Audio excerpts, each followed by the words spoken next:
The recommendations of the Windham Open Space Master Plan are broken into 3 policy areas. This video is the second video in a series of 4, which highlights the first policy and its associated goals in the plan. The first policy is to acquire new properties and develop new facilities. Specifically, this policy supports acquisition and conservation of properties that provide recreational opportunities, public access to the water, protection of significant habitats and water quality, and maintains the rural character of the town.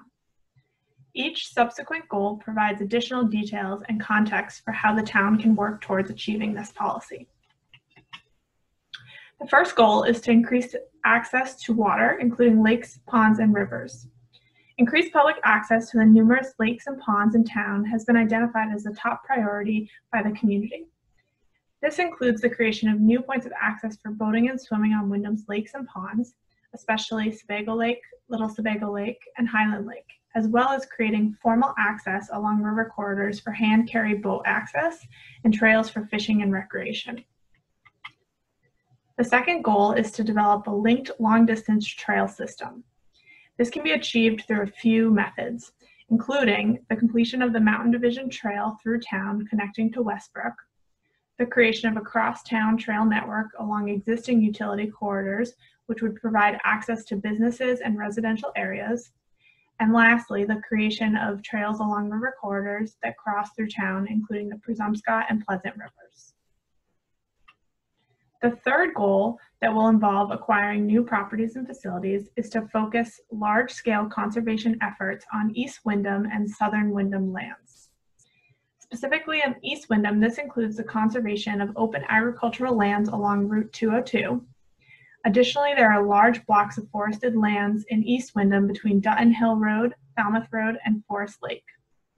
These large blocks of land are critical to wildlife habitats and contribute to a sense of rural character and rural functions of the town.